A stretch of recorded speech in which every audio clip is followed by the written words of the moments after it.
Praise the Lord. ദാവീദിന്റെ ഒരു ധ്യാനം. 32-ാം സങ്കീർത്തനം. ലംഘനം ക്ഷമിച്ചും പാപം മറച്ചും കിട്ടിയവൻ ഭാഗ്യവാൻ. യഹോവ അകൃത്യം കണക്കിടാതെയും ആത്മാവിൽ കപടമില്ലാതെയും ഇരിക്കുന്ന മനുഷ്യൻ ഭാഗ്യവാൻ. ഞാൻ മിണ്ടാതെയിരുന്നപ്പോൾ നിത്യമായ ഞരക്കത്താൽ എൻ്റെ അസ്ഥികൾ ക്ഷയിച്ചുപോയി. രാവും പകലും നിന്റെ കൈ എൻ്റെ മേൽ ഭാരമായിരുന്നു. എൻ്റെ മജ്ജ വേനൽക്കാലത്തിലെ ഉഷ്ണത്താൽ എന്ന പോലെ വറ്റിപ്പോയി. ഞാൻ എൻ്റെ പാപം നിന്നോട് അറിയിച്ചു, എൻ്റെ അകൃത്യം മറച്ചതുമില്ല.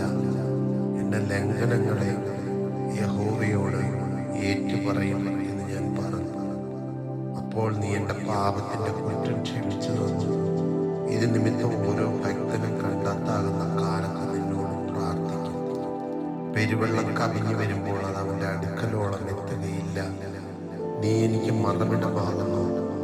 നീ എന്നെ കഷ്ടത്തിൽ നിന്ന് സൂക്ഷിക്കും. രക്ഷയുടെ ഉല്ലാസഘോഷം കൊണ്ട് നീ എന്നെ ചുറ്റിക്കൊള്ളും. ഞാൻ നിന്നെ ഉപദേശിച്ച് നടക്കേണ്ടുന്ന വഴി നിനക്ക് കാണിച്ചു തരും. ഞാൻ നിന്റെ മേൽ ദൃഷ്ടി വെച്ച് നിനക്ക് ആലോചന പറഞ്ഞു തരും. നിങ്ങൾ ബുദ്ധിയില്ലാത്ത കുതിരയെയും കോവർകഴുതയെയും പോലെ ആകരുത്. അവയുടെ ചമയങ്ങളായ കടിഞ്ഞാണും ഉൾപ്പട്ടയും കൊണ്ട് അവയെ അടക്കി വരും, അല്ലെങ്കിൽ അവ നിനക്ക് സ്വാധീനമാകയില്ല. ദുഷ്ടന് വളരെ വേദനകളുണ്ട്. യഹോവയിൽ ആശ്രയിക്കുന്നവനെയോ ദയ ചൊരിക്കുന്നു. നീതിമാന്മാരെ യഹോവയിൽ ഘോഷിച്ചാനന്ദിപ്പിൻ. ഹൃദയപരമാർത്ഥികൾ എല്ലാവരുമായുള്ളവരെ ഘോഷിച്ചുല്ലസിപ്പിൻ.